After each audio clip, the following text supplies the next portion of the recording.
Bueno, hola a todos. Bueno, empiezo esta grabación para enviarles hasta Puerto Madryn. Agradezco la invitación a la profesora Cristina Constante. Y bueno, vamos a compartir este espacio ahora desde la virtualidad para poder ofrecerles, bueno, esta clase de Filosofía de la Liberación, que bueno, son filosofía latinoamericana, que son los temas que yo trabajo. Me presento primero que nada, mi nombre es Nadia Heredia, soy docente de la Universidad Nacional del Comahue, de la Facultad de Ciencias de la Educación, y especialmente de una cátedra que se llama Filosofía de la Educación. Entonces, bueno, la idea es compartirles enfoques filosóficos, especialmente, como les decía, de una rama filosófica latinoamericana, un movimiento denominado Filosofía de la Liberación. Y en realidad el objetivo principal es que ustedes puedan, digamos, a ver, que esta corriente les sirva justamente como herramienta para también pensar lo educativo. Entonces, bueno, vamos a iniciar, digamos, con una presentación. A ver, yo voy a intentar ahora, no lo había hecho antes, les voy a pedir disculpas, pero bueno, acá voy a tratar de compartirles pantallas y compartimos una presentación PowerPoint que había armado. Bueno, bien, ahí creo que ya pude. Vamos a achicarlo así ustedes lo ven más grande. Bien, ahí creo que es lo máximo y ahí ya estamos. Perfecto, bueno. Bien, entonces, como les decía, vamos a ver la filosofía de la liberación de Enrique Dussel. Y para iniciar les comparto un fragmento, ¿no? para iniciar esta clase. Nos va a decir Enrique Dussel en el 2015, dice: nosotros hemos estudiado la historia universal en el secundario y en la universidad, dividida en tres partes: la antigüedad, la Edad Media y la Edad Moderna. Entonces, yo siempre pregunto, levanten la mano aquí y ahora, ¿quién estudió la historia universal con otra periodización? Nadie levanta la mano. Y esa pregunta la he hecho en Manila, en Kenia, en Harvard, y nadie levanta la mano. ¿Cómo es posible que la antigüedad, la Edad Media y la moderna sea el modo de pensar la historia universal en todo el mundo? Y entonces empiezo. Somos unos alienados mentales. Pues bien, entonces, con esta primera afirmación, digamos, a ver, me gustaría situar a Dussel, ¿sí? Como les decía, bueno, Enrique Dussel, el autor de este fragmento de una conferencia dada en Perú, es un filósofo argentino, es mendocino, actualmente vive y está viviendo en México. Se fue en el año 75, cuando bueno, la AAA le puso una bomba en su casa en Mendoza y bueno, se fue al exilio a México, como bueno, muchos y muchos artistas, intelectuales, ¿no? Y bueno, y quien tuvo la posibilidad también del exilio en aquellos tiempos. Bueno, y Enrique Dussel, como les decía, un filósofo mendocino, es uno de los fundadores de este movimiento denominado Filosofía de la Liberación, eh, y ha sido también el filósofo que más continuidad ha tenido en el tiempo, digamos, en profundizar esta línea. Hubo más, pero bueno, cada quien fue tomando también su rumbo filosófico, teórico, digamos, pero Enrique Dussel siempre siguió con esta línea, ¿no? De aquel movimiento que se funda a principios del 70 eh, y que se denomina filosofía de la liberación. ¿En qué sentido? Bueno, a ver, toda la década del 60 y los principios de la década del 70 estuvo conformada por distintas corrientes de pensamiento en todas las disciplinas. Pensemos la pedagogía, pensemos la sociología, hasta inclusive la psicología, ni que hablar de la teología, etcétera, que en realidad todas planteaban estas perspectivas denominadas de liberación. Ahora, ¿de dónde sale esta idea de la liberación? Bueno, sale precisamente de la, digamos, del interrogante de la época que era. Claramente todos los países, todas las naciones, los estados-nación conformados en todo lo que era Centroamérica y sobre todo en Latinoamérica, conformados ya en estados-nación, con batallas independentistas ganadas, etcétera, que nos declaraban territorios nacionales libres, ¿no? Del yugo europeo, español, eh, colonizador, etcétera. Sin embargo, lo que se empieza a ver en ese momento, en la década, como les decía, década del 60 al 70, es que en realidad seguíamos siendo dependientes cultural, política y sobre todo económicamente.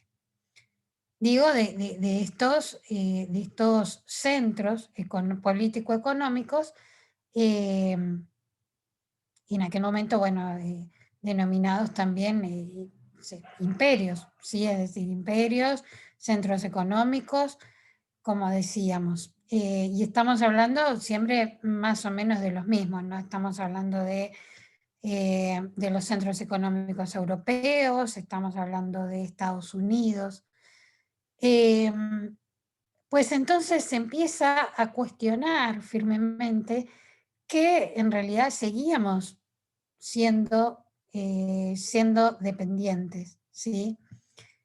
Y en ese sentido es que esta idea de liberación viene a tratar de resignificar posicionamientos que nos pongan en un primer plano a nosotros, latinoamericanos, como protagonistas, ¿sí?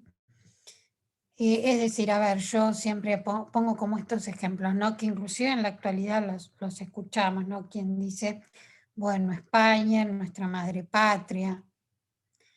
eh, bueno, pero estas cosas en Europa no pasan, ¿no? Digo, bueno, a ver, son expresiones, son creencias de nuestro sentido común más difundido, pero tienen como base, como en la profundidad, esta creencia de que hay algo superior y que obviamente no está en nuestras tierras, sino que eso superior viene de afuera y no de cualquier afuera, porque no estamos hablando ni de China ni de África, estamos hablando de Europa, ¿sí? Lo mejor es lo europeo, lo mejor es lo yanqui, lo estadounidense. Pues entonces, este movimiento, estos movimientos de liberación, a lo que aspiran es a lo que, bueno, a ustedes les sonará más conocido, es de lo que es la pedagogía de la liberación, por ejemplo, de Paulo Freire, en donde se empieza a plantear esta categoría de lo que es la toma de conciencia, ¿no? de nuestras realidades latinoamericanas y que solo a partir de esa toma de conciencia de nuestra realidad propia, auténtica, por eso mismo, puede surgir un pensamiento crítico o un pensamiento, como lo decían los autores y autoras de la época, de liberación. Pues entonces, la filosofía de la liberación lo que viene a proponer es a repensarnos como sujetos, como identidades, como pueblos, y como historias colectivas desde lo que es el colectivo latinoamericano, desde nuestras propias realidades, ¿sí? Desde nuestros propios contextos. Entonces, en ese sentido es que la filosofía de la liberación parte de una reflexión como, como sus autores y autoras mismas lo plantean, como un pensamiento geopolíticamente situado, ¿sí? La categoría de geopolítica es muy fuerte, pero tiene que ver justamente con esto, es decir, un pensamiento situado que reconozca nuestra historia y que reconozca justamente lo negado de nuestra historia, ¿sí? En este sentido, voy a volver a compartir pantalla. En este sentido, hay una pregunta fundante, ¿sí? Diría el filósofo cubano José Martí. La pregunta fundante es ontológica, es decir, tiene que ver con el ser. Tiene que ver con el ser y, y con nuestras identidades, como les decía. Entonces, la pregunta es esta: ¿cómo somos? ¿No? Y lo que José Martí va a decir es dejar de ser una máscara con los calzones de Inglaterra, el chaleco parisiense, el chaquetón de Norteamérica y la montera de España. Fíjense que ahí están nombrados, bueno, como les hablábamos hace un ratito, varios de los centros político-económicos de los que históricamente hemos sido o somos, sigue siendo la pregunta, dependientes, aunque sea hasta ideológicamente, como bien les decía, esto de creer que si hay algo superior va a venir de estos centros político-económicos, Inglaterra, París, Norteamérica, España. Y en ese sentido, fíjense, aquí vamos a compartir esta imagen. Otra frase de José Martí dice: injertes en nuestras repúblicas el mundo, pero el tronco ha de ser el de nuestras repúblicas. Pues entonces, fíjense que aquí tenemos la imagen del fondo, es la que me interesa que le presten atención, es, digamos, un mapa de América Central y América del Sur invertido.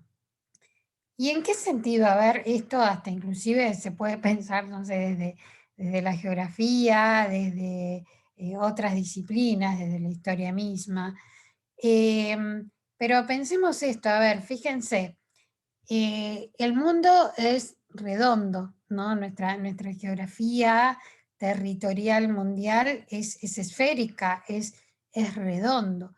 Pues entonces, desde donde miremos el mundo, la fotografía del mundo que nos sitúa podría ser indistinto. Ahora, si ustedes tienen a la mente, traen a la mente, hagan como un ejercicio, piensen en la imagen de un planisferio, tal como nos lo ha enseñado la escuela a cualquiera de nosotros, eh, y vamos a darnos cuenta inmediatamente que Europa está situado en el centro de cualquier planisferio mundial. No solo que está situado en el centro, sino que a escala geográfica, no a escala, la escala de los mapas, ahora se me fue el nombre, pero en la escala de los mapas, ¿sí? Está aumentada, pero aumentada a unos, en dimensiones, digamos, ya obscenas. ¿Por qué? Porque a escala real, ¿sí? Se la pone dimensionada con el resto de los territorios, sería, esto una vez nos lo explicaban, sería, ¿vieron cuando uno hace el punto de la I con una virome? Una lapicera, bueno, eso sería Europa en una escala de un planisferio si no estuviese agrandada en en las escalas en las que está. Europa es muy pequeña geográficamente y está sobredimensionada en los mapas. Y además que está sobredimensionada, no casualmente ocupa qué lugar, el lugar del centro. Europa está en el centro. Pues entonces, otra de las categorías centrales de la filosofía de la liberación tiene que ver con la idea de el eurocentrismo. Es decir, hace una crítica voraz, diríamos, a lo que es la idea, el sentido circulante que podríamos denominar eurocentrismo, es decir, que todo parte de Europa. La filosofía nace en Europa, la historia, entender los procesos históricos, tenemos que comprender primero todas las batallas europeas. Pensemos en esto, vayamos haciendo las derivaciones educativas y, por ejemplo, nos vamos a dar cuenta que, digamos que en el secundario, sobre todo, ¿no? En la formación del nivel medio, la mayoría de las historias tienen que ver con hechos históricos europeos, ¿sí? Es muy raro, digamos, a ver qué pasa en Amerindia durante todo ese proceso. Lo vemos, digamos, no sé, rara vez vemos qué pasaba, ni siquiera lo vemos como en un paralelo, digamos. Bueno, no sé, el Peloponeso, la primera, la revolución industrial, etcétera. Todo eso un paralelo a ver qué pasaba en Latinoamérica. No, generalmente no, es decir, una currícula educativa no nos muestra, digamos que no parte de esta idea de justamente partir de nuestro contexto. Entonces, esta idea de la crítica al eurocentrismo tiene que ver con esto, con que hasta desde nuestros conocimientos más básicos, nuestras identidades han sido forjadas históricamente desde esta centralidad europea, o como lo denomina la filosofía de la liberación y Enrique Dussel, desde este eurocentrismo. Entonces, la filosofía de la liberación, lo que, como les decía, parte de esta pregunta del cómo somos, pero también desde un sentido ontológico, decíamos, y esto que tiene que ver con la idea del ser, con la idea de nuestra identidad. Entonces, fíjense esta afirmación de Dussel. Dice, contra la ontología clásica del centro, desde Hegel hasta Marcuse, por nombrar lo más lúcido de Europa, se levanta una filosofía de la liberación de la periferia, de los oprimidos, la sombra que la luz del ser no ha podido iluminar. Desde el no ser, la nada, el otro, la exterioridad, el misterio de lo sin sentido, partirá nuestro pensar. Es entonces una filosofía bárbara. Bien, fíjense, en este fragmento la verdad que hay tanto para conversar. Vamos a marcar algunos puntos simplemente para que ustedes lo puedan seguir pensando. A ver, la ontología desde la filosofía tiene que ver justamente con la idea del ser, de lo que es. Y lo que aquí Dussel está diciendo es algo muy fuerte, porque en realidad lo que está planteando es que nuestras filosofías, nuestro ser, ¿sí? Nuestras propias identidades, al ser construidas desde una periferia, desde afuera, es decir, Europa dijo que nosotros éramos la periferia y ellos eran el centro, pues entonces nuestro ser, nuestra ontología está forjada desde esta idea de no ser, desde esta idea de ser la periferia, ¿no? Pero fíjense, desde esta idea del no ser es la idea de la nada. Y filosóficamente, esta idea de ser a partir de la nada es muy fuerte. Es muy fuerte, si pensar y dimensionar que nuestra identidad fue forjada desde el lugar del no ser, desde el lugar de la opresión, desde el lugar de la periferia, el lugar de lo negado. Pues entonces, la filosofía de la liberación lo que propone es justamente partir de eso negado, que eso sea el principio para poder forjar un pensamiento crítico, ¿sí? Entonces, bueno, a ver, si yo quiero pensar en una filosofía situada y quizás sea más coherente que me contacte, no sé, con los sabios de mi territorio. Digo, a ver, si yo soy mapuche, vivo en territorio mapuche, bueno, a ver, ¿cuál es nuestra ancestralidad histórica? Y entonces capaz que antes que leer Aristóteles y Platón, ¿no?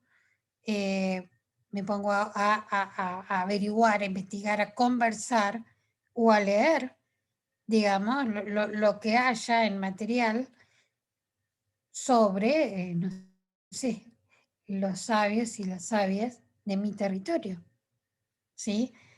Em, y así desde el lugar que cada quien situado, ¿no? Pero fíjense qué distinta es esa lógica, porque entonces decimos, ah, bueno, a ver, esta afirmación que hablábamos al principio, la filosofía nace podría ser falaz, podría no ser verdadera, podría ser falsa. ¿Por qué? Porque si filosofía es pensar nuestra, no sé, la realidad de nuestro mundo, sentipensarla, como ahora también dicen desde otras filosofías situadas. Eh, ¿Por qué el origen va a estar en Grecia? ¿Por qué va a estar en Europa? ¿Por qué no puede estar, no sé, aquí no sé, en la cordillera patagónica, digo, con nuestra ancestralidad de nuestros pueblos originarios? ¿Por qué no ponemos el origen ahí? ¿No?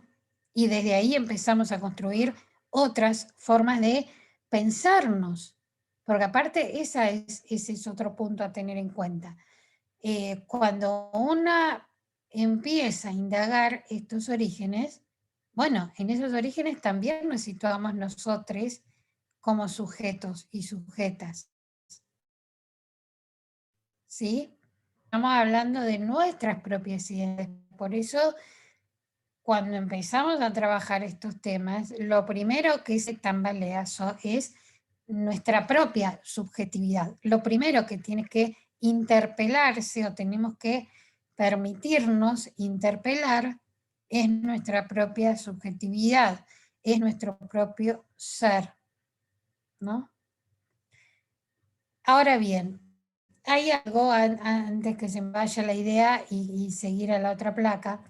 Digo, vuelvo a esta idea del ser desde la nada o ser desde el no ser, como es nuestra historia, como ha sido históricamente nuestra nuestra concepción histórica.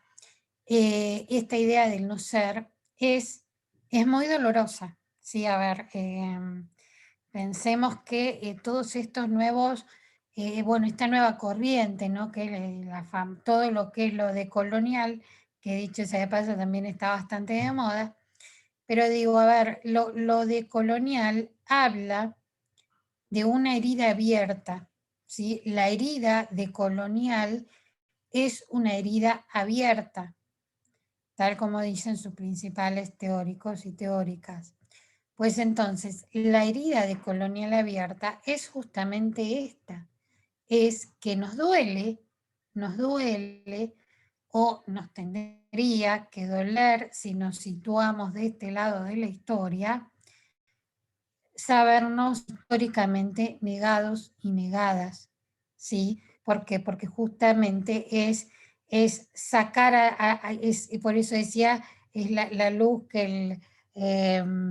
la luz del ser que no se ha podido iluminar. Bueno, a ver, es iluminarnos como sujetos oprimidos, iluminarnos como esos seres negados, históricamente negados.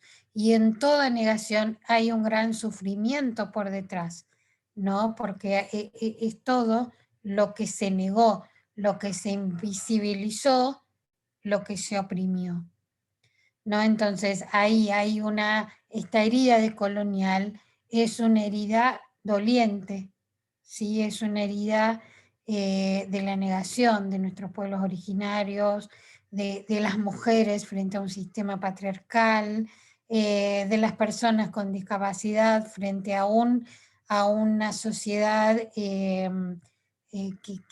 apunta y aspira a una normalidad y heterogeneidad, es las personas de géneros diversos frente a una heteronormatividad eh, también impuesta, ¿no? Entonces, partir de lo negado implica reconocer desde la negación, desde un lugar de igualdad y desde un lugar de ser, y no desde el no ser, ¿no? Bien, entonces, volvemos a Enrique Dussel, ¿no? Entonces, una de las tesis principales de Enrique Dussel tiene que ver con esta idea que la modernidad nace realmente en 1492, va a decir Enrique Dussel, cuando Europa moderna se posiciona como centro de la historia mundial y constituye a todas las otras culturas como su periferia. Porque fíjense que es justamente a partir bueno, de este hecho trágico para nuestra historia, que es 1492, en donde Europa se autoposiciona como centro y dice que todo el resto es periferia.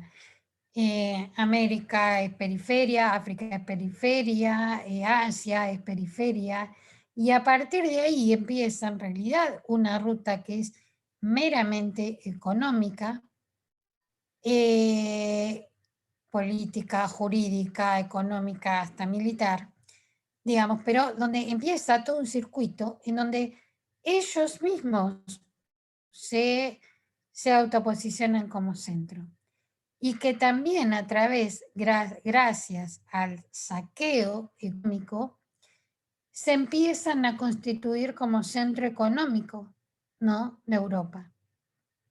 En todo el oro, pensemos en toda la plata, en todos los minerales que empezaron a llevarse, digo, robando, ¿no? Porque no era que aquí pagaban algún tributo, que pagaban algo por todo el oro y la plata que se llevaron. Es más, sabemos, porque algo de esto sabemos, digamos, de las formas crueles, no solo de extracción, sino de esclavitud, en la que nuestros pueblos originarios tuvieron que servir a esta economía europea, ¿no? Con esto de los barcos, de llevarse todo, bueno, no es que era mano de obra paga, no es que era era trabajo esclavizante, esclavizado, trabajo esclavo, era trabajo forzado, etc. Bueno, ni siquiera cabría la idea de trabajo, ¿no? Era meramente esclavitud y deshumanización al servicio de una economía y una política de saqueo y de otra categoría que a mí ya me gustaría aquí incorporar. Bueno, dice, leo, termino la placa si no me distraigo y comento lo de la categoría de genocidio. Dice, ¿quién es el otro? ¿Quién es ese otro? Quien queda excluido de la totalidad. Es decir, fíjense, aquí ya aparece esta otra categoría de totalidad frente a un otro que es oprimido. Es decir, totalidad es una categoría que Enrique Dussel toma de Emmanuel Levinas. Emmanuel Levinas es un filósofo, que es sobreviviente, ¿sí? Del genocidio nazi, ¿sí? Y Emmanuel Levinas es quien forja esta categoría de totalidad y la forja pensando en la idea, digamos, en el régimen del totalitarismo. Pues entonces la totalidad como categoría es, digamos, todo sistema que se cierra sobre sí mismo y a partir de ese cierre, de esa homogeneidad, empieza a crear adentro y afuera. Lo que queda fuera de la totalidad es lo excluido, es lo negado, ¿sí? Pues entonces, el otro es todo lo que queda fuera de la totalidad. Pensemos en este caso que totalidad es Europa, totalidad es la modernidad europea, esta que inicia en 1492. Entonces dice, en y desde la modernidad, el otro es América Latina, es el mundo árabe, es África, el sudeste asiático, India, China. Entonces lo mismo, la totalidad es igual a la modernidad. Totalidad y modernidad en este sentido son lo mismo, es decir, son sistemas que han oprimido a los otros, los han negado, ¿sí? Por eso es que también Enrique Dussel va a hablar de que en 1492 lo que se da no es un descubrimiento de América, sino lo que se da es un encubrimiento de América. ¿Sí? Se cubrió a América, se cubrió lo auténtico de América y se le superpuso toda lo que era la visión y el poderío y el discurso de una única historia mundial, de una historia universal, que es la historia europea. Y retomo esto que les había adelantado, esto de la categoría de genocidio. Bueno, a ver, otra de las tesis de las que parte la filosofía de la liberación es que lo que se dio en 1492 en nuestros territorios fue un genocidio. En tanto, lo que hubo fue una planificación política y jurídica de eliminación y militar, de eliminación de un pueblo, ¿sí? O de los muchos pueblos que eran nuestros pueblos originarios, pero que en realidad hubo una clara intención, una clara política de eliminación del pueblo, de los pueblos originarios. Pues entonces, genocidio. En este sentido, hay una anécdota muy, muy linda que a mí siempre me gusta contar y que tuve la fortuna de verla el propio Enrique Dussel y era que tiene que ver con esto, ¿no? Que bueno, cuando Enrique Dussel siempre fue un estudiante, un seguidor, un discípulo, ¿no?, de Manuel Levinas. Entonces, cuando tiene la oportunidad de conocerlo, entre una de sus primeras preguntas, Enrique Dussel le pregunta a Manuel Levinas, le pregunta, ¿no? Le dice, bueno, ¿qué te para decir él sobre 1492? ¿No? Él que había sido como un sobreviviente de los totalitarismos, del totalitarismo nazi, del genocidio perpetrado a su pueblo, etcétera, ¿qué tenía para decir de 1492 como otro genocidio? Entonces Emmanuel Levinas le respondió, le dice, yo no puedo decir nada de 1492. Son ustedes quienes tienen que empezar a hablar de su propio genocidio. Entonces, fíjense qué fuerte, ¿no? Digo, a ver, nosotros pensamos en un genocidio y quizás se nos viene rápidamente el genocidio de la Segunda Guerra Mundial con el nazismo, ¿no? Y bueno, y de todo lo doliente y lo sufriente de los relatos que hoy sabemos de lo que fue la tortura, la deshumanización absoluta y límite, no límite hasta de la racionalidad, de lo que fue el nazismo europeo. Pues bien, lo que Levinas y, bueno, y a través de Dussel y de la filosofía de la liberación nos llega, es que en realidad empezar a hablar de nuestro propio genocidio como latinoamericanos y latinoamericanas puede ser igual de doloroso que ha sido empezar a hablar, a poner en palabras, dirían los psicólogos, a poner en palabras el dolor de nuestros pueblos eliminados, negados, torturados, ¿sí? En este inicio de genocidio eh, que empieza el 12 de octubre de 1492. Entonces, fíjense acá. Algunos interrogantes que surgen de este planteo, ¿no? Dice, ¿qué imagen, volviendo a esta idea de nuestro ser construido desde una afuera, desde Europa? Europa que nos dice que somos los incivilizados, que somos los no racionales, que somos el no ser, que somos los indios, además, indio entendido, además de que con una confusión geográfica, porque si algo descubrió Colón era que estaba perdido porque él creía haber llegado a la India, pues entonces de ahí nos llamaba indios, indias. Entonces, desde todos esos lugares éramos inferiores, no éramos negados. Entonces, desde ese lugar hemos construido nuestras identidades.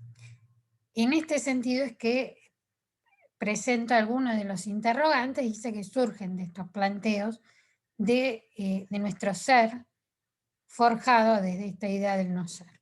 Dice, ¿qué imagen de nosotros mismos nos ofrecen las distintas instancias de los sistemas educativos? ¿Cómo podemos mirar de otras formas si las miradas aprendidas y por ende enseñadas se mantienen teñidas de pretensiones de universalidades impuestas que nos constituyen sin ser problematizadas? ¿Y cómo reflexionar aquello que somos si nos fue dicho sin posibilidad de ser cuestionado? No esto es decir, bueno, nos dicen que somos inferiores, nos dicen que somos menos racionales, nos dicen que somos incivilizados, que no teníamos lenguaje, que no teníamos historia, que la historia empieza cuando ellos llegan a nuestros territorios. No teníamos ciencia, no teníamos medicina, no teníamos nada. Y esa nada es la que somos.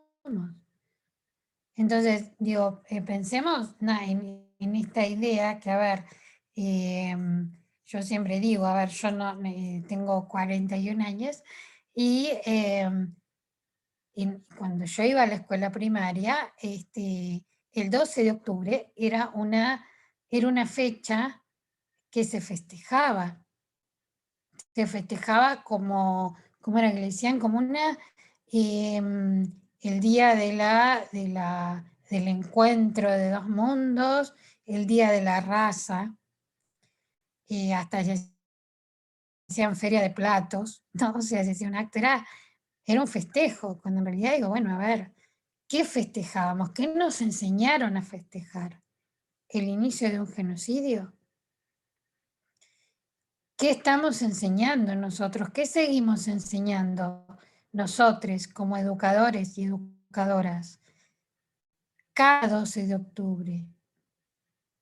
¿Qué enseñamos? ¿Un festejo? ¿El Día de la Diversidad Cultural? Ah, dicho suena hermoso. Ahora, ¿qué implica diversidad cultural? ¿Quiénes son les diverses?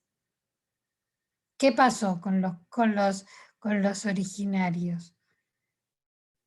No, a ver, uno no piensa que, no sé, en la primaria un niño o niña de 6, 8 años le vamos a decir, hubo genocidio, a los hombres les arrancaban las orejas y las 4 extremidades y colgaban sus cabezas en las plazas por días, como símbolo, para que el resto tenga miedo. Digo, no vamos a relatar esas torturas. Seguramente no.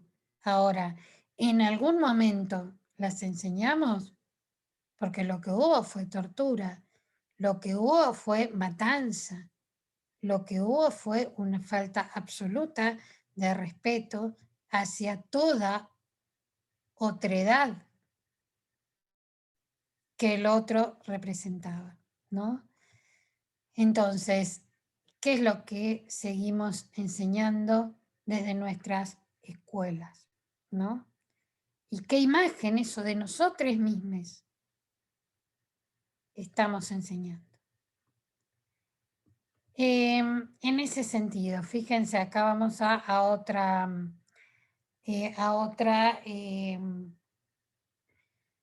otra placa y dice, el ser desde y a partir de la exterioridad. El ser desde y a partir de la exterioridad. El ser desde la nada, desde el no ser. El otro no fue descubierto, fue encubierto. Dice, ¿cuál es la implicancia ético-política? ¿Qué papel juega la educación en este proceso? Es decir, en este proceso de entender al ser, ¿no? Desde Asia. Y aquí lo vemos en un gráfico. A mí este gráfico me parece muy claro y es, digamos, cómo Dussel va a entender estas categorías de el otro, la totalidad y la liberación. Fíjense, la filosofía de la liberación, como habíamos dicho, toma esta categoría de totalidad como todo sistema que es cerrado sobre sí mismo oprime, tiene un dominador y un dominado. Desde lo que podríamos denominar también como un sistema dialéctico, ¿sí? Una tesis, una antítesis, dos momentos. Y una síntesis, digamos, porque la totalidad seguiría siendo síntesis, seguiría siendo parte del mismo sistema. Ahora bien, el otro, lo negado, esto, el ser desde la exterioridad, el no ser la nada, es lo que irrumpe desde la afuera. Por eso este medio círculo abierto, ¿por qué? Porque es lo que quedó fuera de la totalidad. Y lo que irrumpe a la totalidad para transformarla en otra cosa. Por eso es que la flecha va hacia afuera de la totalidad. El otro, desde su negación, irrumpe la totalidad, o dicho en categorías de Levinas, la interpela. Otro, desde el no ser, desde la nada, desde lo encubierto, interpela la totalidad, para transformarla en otra cosa. Pues entonces, cuando esta totalidad se rompe y se convierte en otra cosa donde ese otro es parte, pues entonces ético-políticamente estamos en un sistema más justo. ¿Sí? Entonces, dijimos, modernidad, totalidad es igual, es mismidad. Son categorías que pone Levinas.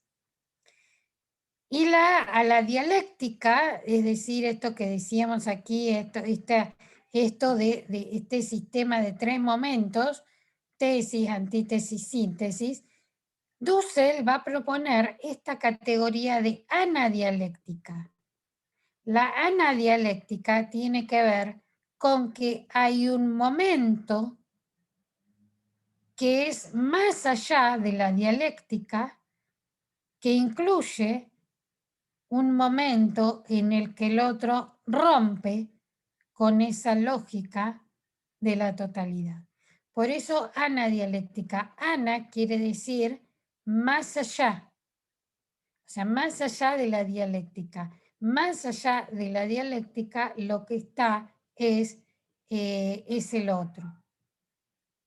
¿Sí? Entonces, la anadialéctica tiene que ver con el momento de superación de los dos momentos de la dialéctica en un más allá. Y ese más allá tiene que ver con como dice aquí, como la responsabilidad de que ese otro sea parte del sistema, pero no en los términos que el sistema le diga, sino en los términos que ese otro requiera para su reconocimiento. ¿Sí? Entonces, fíjense acá, dice, la alteridad es la única garantía de una ética que guarda siempre la apertura al futuro. Y que en este ejercicio de que el otro irrumpe en el sistema y lo transforma, por eso la idea de liberación tiene que ver con la transformación del sistema, es porque ese otro ya es parte de un nuevo sistema. ¿Sí? Entonces, por eso es que la alteridad es la única garantía de una ética que guarda la apertura al futuro. ¿Por qué? Porque esa alteridad es la que siempre nos va a estar indicando qué es lo que tenemos que transformar en nuestro sistema para que sea un sistema más justo. Pienso, por ejemplo, no sé, aquí en Neuquén ha pasado muchas veces, ahora ya no salen los diarios, pero digo, a ver, solía salir, pero por la conflictividad que traía, que por ejemplo, cuando se graduaba, no sé, de la primaria o del secundario, alguien mapuche, pedía o peor, digo peor en el sentido por lo que implicaba, cuando era abanderado o abanderada, y decía, bueno, yo no quiero portar la bandera del Estado Nación Argentina, de Argentina. Yo quiero portar, ingresar al acto, a la ceremonia, con el Huiñochipa, con el Huiñoy, sí, con la bandera mapuche, o sea, el Huiñoy Chipantu. Con lo que diría, traduciríamos como bandera, pero bueno, no es una bandera, pero bueno, para que todos entendamos, con lo que sería la bandera mapuche. Cuando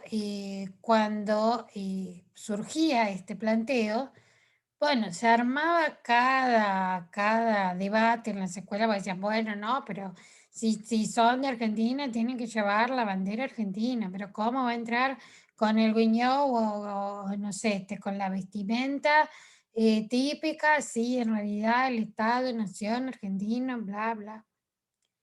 Digo, a ver, se armaba un debate, pero que en realidad, por suerte, digamos, no por suerte, sino por la lucha de los pueblos originarios y de las comunidades, los LOF, eh, que toman cartas en el asunto eh, para sentar sus bases de reconocimiento, este, mm, finalmente se resuelve, bueno, que los estudiantes pueden, digamos, ingresar, ser parte de la ceremonia portando sus elementos ceremoniales, el guiño tripanto, su vestimenta, etcétera, tal como ellos lo viven en su propia cultura, en sus propias ceremonias, ¿no? En sus propios momentos importantes de espiritualidad, donde son invitadas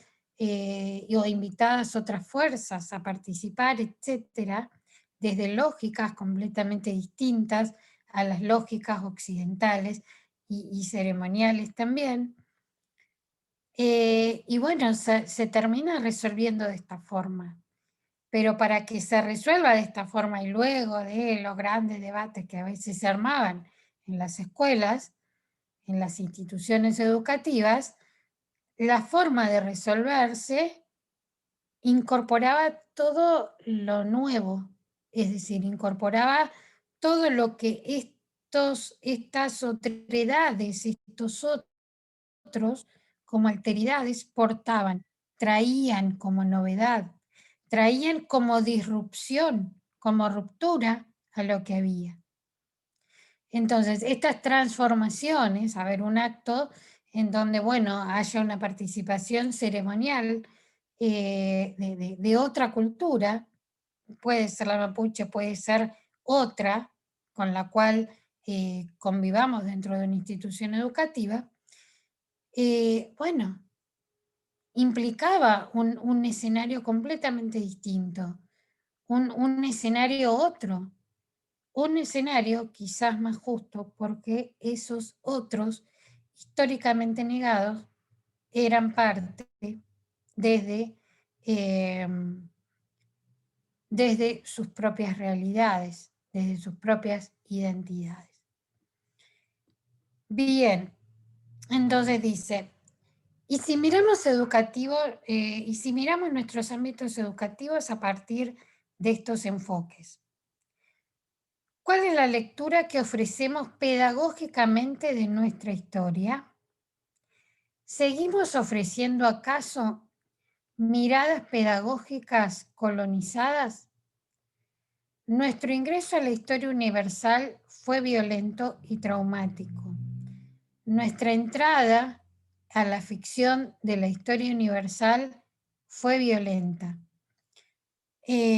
porque no hubo opción de elegir ni cómo ni cuándo, y también porque nadie nos dijo que era una ficción.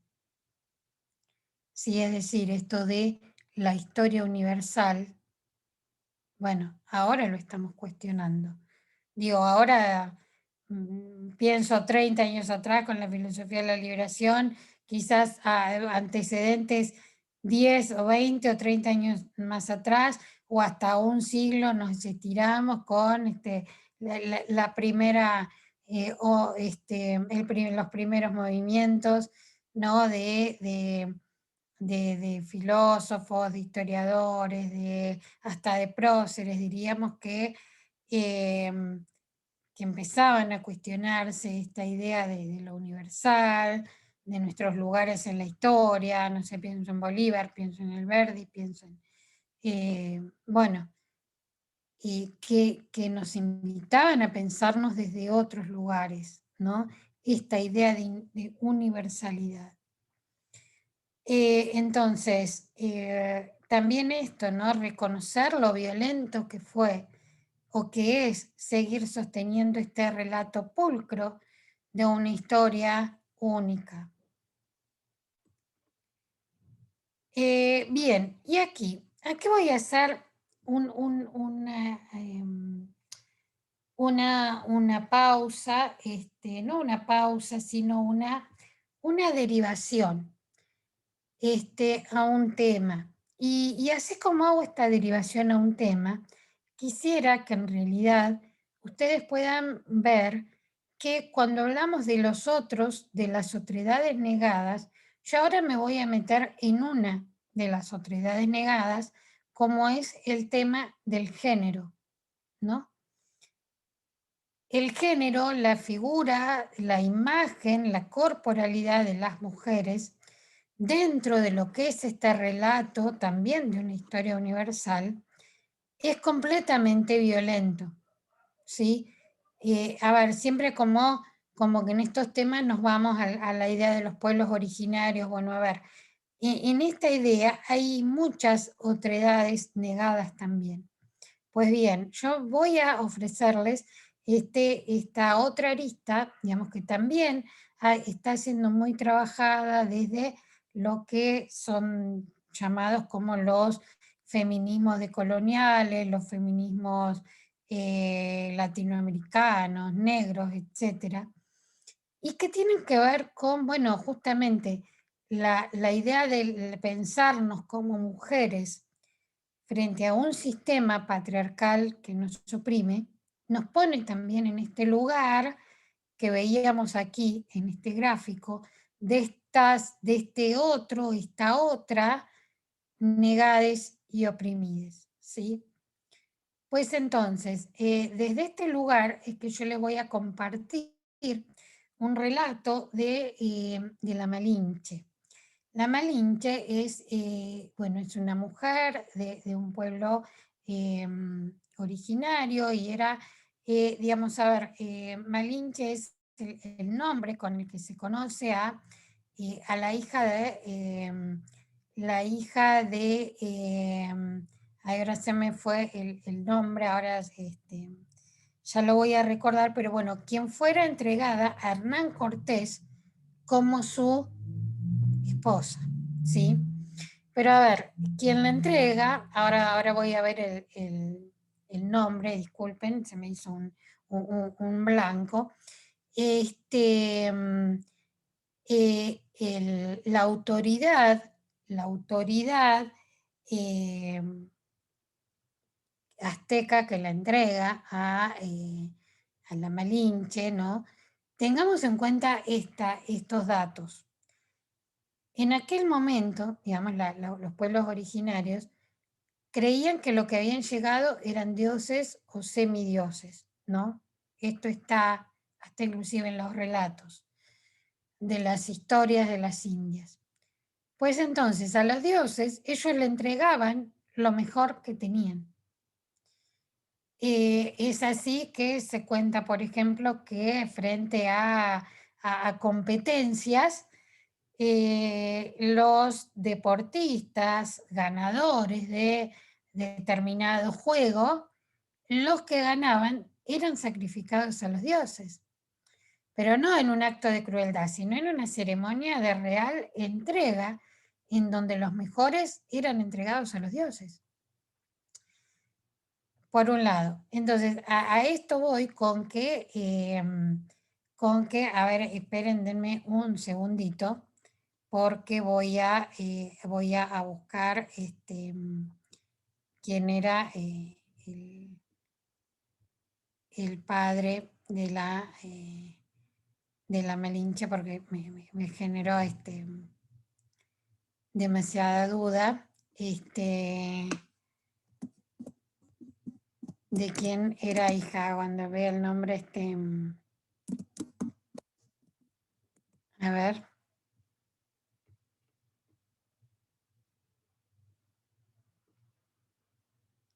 Em,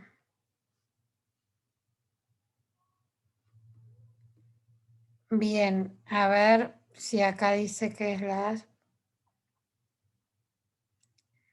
em,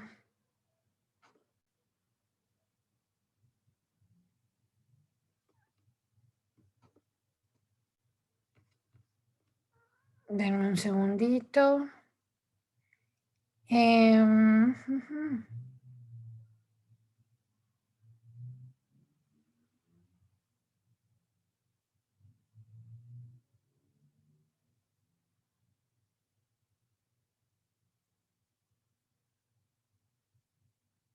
Origen, vida.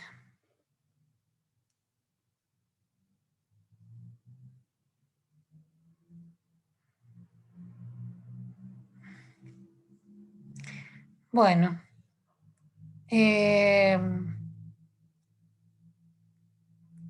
Bueno, no, pensé que era de alguien más conocido como en la historia de México, pero no, dice que era hija de un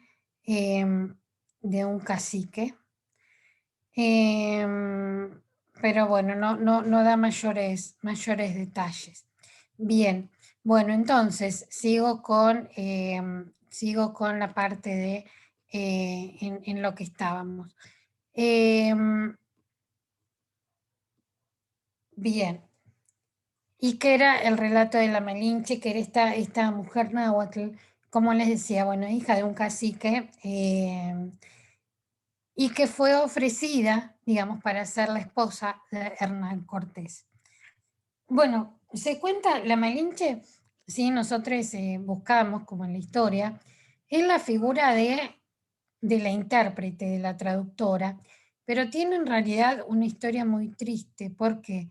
Porque la Malinche no, terminó siendo odiada por su pueblo, digamos, como traidora, por ser la esposa de Hernán Cortés, pero por otro lado los españoles tampoco nunca la reconocieron ni como igual, mucho menos como española, mucho menos como, no sé, una esposa digna de los descendientes españoles, etcétera. Pues entonces, la idea de esta, de esta eh, digamos que los hijos de la Malinche son quienes en realidad también, desde esto que conversábamos del no ser, los hijos de la Malinche cargan, portan esta subjetividad del no ser, en el sentido que no son reconocidos, no se sientan reconocidos como españoles, pero también son despreciados por la gente de su otro pueblo, que es el pueblo originario. Por eso es que dice que se sienten hijos de la nada. Em, entonces, voy con el relato de las mujeres, ¿no? En aquel momento. Situémonos 1492, ¿sí? Dice otros relatos de nuestra historia, es decir, de la historia de la colonización, la mal llamada colonización. Bueno, dice. Se cuenta que Michel de Cuneo recibió de Colón una doncella caribe de regalo. Se metió en su cuarto con su Briseida y como ésta se hallaba desnuda, según su costumbre, le vino en gusto solazarse con ella. La fierecilla se defendió ásperamente con las uñas, pero entonces nuestro valiente Michel tomó una soga y se puso a darle una zurra tan buena y tan fuerte que lanzaba unos gritos inauditos. Hasta amaestrarla, sonríe satisfecho Michel, diciendo, hay que verla cuando se pone a hacer el amor. La cita es de Antonello Gerbi, La naturaleza de las Indias Nuevas, pero fíjense esta nota, que es peor, ¿no? Y dice, hemos traducido del italiano y eliminado textos. Es decir, que en realidad el relato era aún más cruel. Eh, bien, fíjense, digamos, a ver, ¿no? Esto, cómo en realidad esta historia, ¿no? De abusos, de violaciones, de lo que fue el tratamiento del cuerpo de las mujeres a partir de 1492 por parte del hombre blanco, de la racionalidad blanca, masculina, europea, tiene que ver con esto, ¿no? Con lo sufriente, con lo doliente de un cuerpo, nada, abusado, violentado. Y en este sentido, fíjense lo más espantoso de todo esto, cuando yo busqué imágenes de la Malinche, ¿no? Para verla, para ponerlo en rostro, para poder imaginarla. Fíjense, digo la Malinche como, como un ícono, ¿no? De todas las mujeres violentadas en en esta otra historia de colonial ya o de liberación. Y fíjense la imagen que encontré. Fíjense la imagen que yo encontré de la Malinche. Es una imagen de una mujer, me encantaría que dar unos segunditos para que ustedes piensen de cómo la están viendo, qué ven al ver esta imagen. Yo lo primero que veo es, primero, es una mujer blanca, es hasta más blanca que Hernán Cortés. Está en un gesto casi no sé, de entrega, no sé, de un momento casi idílico. Está vestida de un blanco pulcro, encima de ese corcel blanco también. Una imagen que parece más una princesa de Disney, ¿no? Que una mujer de un pueblo originario. Creo que de hecho no tiene nada de rasgo originario, salvo esas dos trenzas que le han hecho, ¿no? Qué bueno, que roza hasta lo caricaturesco, ¿no? De aquellas épocas. En un gesto casi gozoso, ¿no? De esa entrega, fíjense hasta el gesto de Cortés ahí atrás, mano en cintura, agarrando creo que la espada. Y atrás, ¿no? Atrás, atrás, atrás, toda la milicia, toda una cosa tormentosa, bueno. Realmente es tremendo, ¿no? Pero tremenda también la imagen que se ofrece de esta mujer sufriente, tal y como lo fue el tratamiento de las mujeres a partir, o sobre todo en 1492, a partir de 1492, en manos de esta racionalidad blanca, europea, masculina. Dice aquí, retomando a Octavio Paz, Dussel nos dice sobre 1492. El hijo de la Malinche, la india que traiciona su cultura, y de Cortés, el padre de la conquista y las virtudes del Estado dependiente, porque Cortés no es el rey, no quiere ser ni indio ni español, el hijo de la Malinche, ¿no? Tampoco quiere descender de ellos, los niega, y no se afirma en tanto que mestizo, sino como abstracción. Es un hombre, se vuelve hijo de la nada. Entonces, en este ser de la nada, ¿no? Es en los que volvemos a lo significativo de esta pregunta de la que partíamos con José Martí. La pregunta de la que partimos es esta de cómo somos y cómo en realidad la filosofía de la liberación de Enrique Dussel nos permite resignificar esta pregunta, ¿cómo somos? Y por qué en muchos casos seguimos negando lo que somos. Digo, a ver, somos nuestra mitad que viene de los barcos, sí, pero también somos seguramente una mitad que desciende de nuestros pueblos originarios.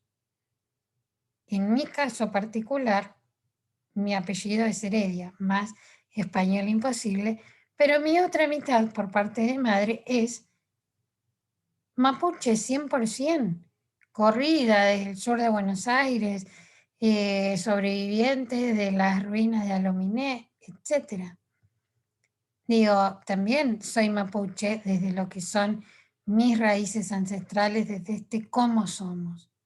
Ahora, estas negaciones de las que también somos parte como subjetividades, tiene que ver con estas totalidades que nos han oprimido. Y que quede claro que nosotros somos también esa autoridad negada en la historia que no se nos ofreció como que también era parte nuestra, ¿no? Pues ahora todos somos descendientes de los barcos. Ah, bueno, sí. En la otra mitad, ¿qué pasa? ¿No? O al menos nos sentimos más cómodos con la parte blanca europea, ¿no? Pero digo, bueno, si uno mira, bueno, a ver, de qué lado nos vamos posicionando, también y sobre todo en nuestros discursos educativos. Yo para cerrar y para que ustedes puedan continuar con estos trabajos en lo que hace a sus derivaciones educativas, voy a compartirles unas últimas imágenes para que ustedes las puedan trabajar, para pensarlas. Fíjense esta imagen, ¿no? Volvemos a lo mismo. Esta imagen del anteojito no es muy vieja, es de los 90, 95, 97, algo así. Fíjense, ¿no? Revista infantil, dice, la magna empresa de Colón, magna empresa. Fíjense nuevamente esta imagen. Fíjense, bueno, el barco, ¿no? La cruz, este anteojito que sería, ¿no? Como la representación de Colón. Nuevamente la mujer en una imagen tremenda y horrible. Fíjense, primero las plumas, ¿no? Bueno, el indio es el indio con plumas. Casi desnuda, porque aparte de eso también todo desnudo, no importa que haga el frío que hace en todo el territorio de Argentina, la mitad de Argentina para abajo. Ah, no, pero acá andamos todos desnudos y de plumas. Los indios, bueno, bárbaro, seguimos. Imagen de mujer, ni siquiera lo mira la cara, mira el suelo, en una actitud casi hasta de sumisión, no sé, con un dedo en la boca, o sea, es espantosa esta imagen. Y es espantosa para ser ofrecida a niñas y a niños. Y así en toda esta situación de sumisión, este otro anteojito niño le ofrece una flor, es rubio, eh, no sé si aparte del vestido hasta tiene una espada, digo, es tremenda, ¿no? Esta imagen. Pero no se crean, a ver, hay más, hay más. A ver, les comparto otra que tiene que ver con estas derivaciones educativas. Y tiene que ver con esta. Fíjense, otra imagen para niñas de lo que es el 12 de octubre. El 12 de octubre, otra idea. Descubrimiento de América. Nos descubrieron. A partir de ahí empezó nuestra historia. Bárbaro. Bueno, a ver, fíjense aquí. Primero, todos sonrientes, todos con armas en las manos, todos, espada, flecha, los barcos, la cruz, la religión. Ellos atrás tienen una historia, tienen un relato, 12 de octubre dice. O sea, para adelante no hay nada, no hay nada. O estamos nosotros, de este lado de la pantalla, estamos nosotros, están ustedes, estoy yo. Son todos rubios, todos blanquitos.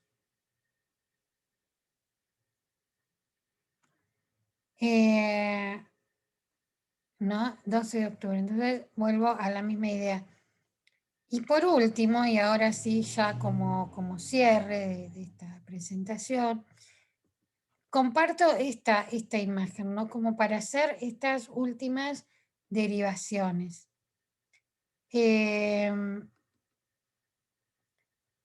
Fíjense, esta tapa es es más reciente aún, ahora les digo, la fecha es del 2001. Fíjense esta imagen, ¿no? Que dice, bueno, la primera, que llamaba la historia, la revista, digo, y esta etapa de revista fue terriblemente criticada en su momento, ¿no? Porque miren, fíjense lo que plantea. Dice, la invasión silenciosa. Los extranjeros ilegales ya son más de 2 millones. Les quitan trabajo a los argentinos, usan hospitales y escuelas, no pagan impuestos, algunos delinquen para no ser deportados. Los políticos miran para otro lado.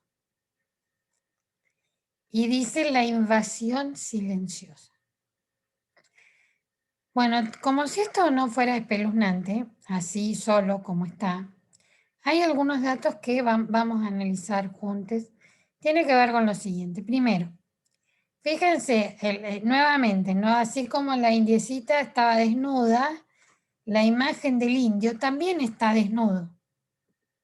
O sea, ¿qué tendrá que ver si es un hombre, si es extranjero, si es indio de un pueblo originario, si es de dónde, que esté semidesnudo? Bueno, ahí está, a torso desnudo. Otro dato espeluznante, primero que dice, los extranjeros ponen la foto de esta imagen de este joven, que es un joven salteño. O sea, después salieron todas las denuncias a esta etapa de revista y este era un joven salteño. O sea que de extranjero no tenía nada. Bueno, hubo un presidente, ¿no? Decía, bueno, era, incurrió en el mismo error, decir no sé quién que era extranjero y resulta que era salteño, jujeño, bueno, Macri creo que fue. Entonces, fíjense, el obelisco, la bandera argentina. Y otro dato espeluznante, este joven tenía su dentadura completa. Y en realidad, para que parezca más, no sé, más que, le hicieron Photoshop y le sacaron 2 dientes, los 2 dientes de adelante. O sea, fíjense lo terrible. O sea que además, porque es extranjero, obviamente que el extranjero que molesta es el negro, no es el europeo. Digo, a ver, acá podríamos tener una imagen de un alemán, también sería extranjero. Ah, no, pero ese nos da prestigio a cualquier institución, a cualquier hospital, a cualquier escuela a la que vaya, el yanqui, el europeo, el alemán, el no sé, ¿quién más se puede venir? Eso nos da prestigio. Ahora, viene el boliviano, viene el chileno, viene el peruano, y es esta imagen del extranjero invasor, invasor. Entonces, fíjense nuevamente lo negro, la idea del pobre, nos va a decir Enrique Dussel, el pobre como el otro negado, el pobre como el otro, el de la provincia, las provincias frente a la centralidad porteña bonaerense, ¿no? El país termina en la General Paz y dice, bueno, a ver, somos nosotros, por eso digo, a ver, el ejercicio, y con esto ya sí cierro, el ejercicio de la filosofía de la liberación y lo incómodo en todo caso, es sabernos ese otro, es pensar en ese otro y no decir, ay, bueno, no, yo porque soy súper ética, soy súper buena, y yo el otro y pienso, ¿no? El extranjero, acepto el extranjero, acepto al estudiante con discapacidad, acepto al negro, acepto, no, no tiene que, no va por ahí, va por reconocernos como mujeres dentro de un sistema patriarcal que nos oprime, como negras dentro de una racionalidad blanca, que todo aquel que es negro mestizo ya es inferior, vienen a reconocernos como otredades trabajadoras y inclusive trabajadoras pobres dentro de un sistema en donde los más ricos del mundo son un 2% de la población mundial. Somos nosotros ese otro que está fuera de la totalidad. Pues entonces, hacer sistemas más justos también tiene que ver con reconocernos afuera de esos sistemas justos. Entonces, la transformación no tiene que ver con un buenómetro. Ay, bueno, yo hago una institución más justa, soy la directora. Bueno, hago mi institución más justa porque soy buena y creo en la justicia, soy ética. No, señora, usted hace una, o señor, usted hace una institución más justa porque usted también es parte de los excluidos. Usted trabajador, trabajadora, usted cobra un sueldo. Usted si no cobra un sueldo seguramente no tendría quizás para vivir, digamos, no sé, digo posicionándonos en ese lugar también de que somos parte de quienes hemos quedado fuera del sistema. Somos parte como descendientes de pueblos originarios, somos parte como otras subjetividades negadas de sistemas que apuntan a igualdades de las cuales no somos parte, ¿no? Y lo que es peor, a veces somos o seguimos siendo negades. Creo que esa es la forma en la que más interpela este tipo de pensamiento, este tipo de propuesta teórica, ¿sí? Como es la filosofía de la liberación. Bueno, yo les agradezco mucho la atención, quedo a disposición para cualquier encuentro, para algún encuentro presencial, si así lo quisieran. Bueno, Cristina les puede dar también mi contacto, yo les puedo dejar a Cristina alguna bibliografía que a ustedes les puede enriquecer esto de lo que hemos conversado. Y bueno, espero que esto les sirva para pensar, para seguir pensándose. Y bueno, ha sido un gusto poder compartirles esto que es lo que vengo trabajando hace un poco más de 20 años, que es la filosofía de la liberación de Enrique Dussel. Les mando un gran abrazo y bueno, a seguir cuidándonos en esta virtualidad necesaria en estos tiempos de pandemia. Les mando un gran abrazo y gracias por la atención.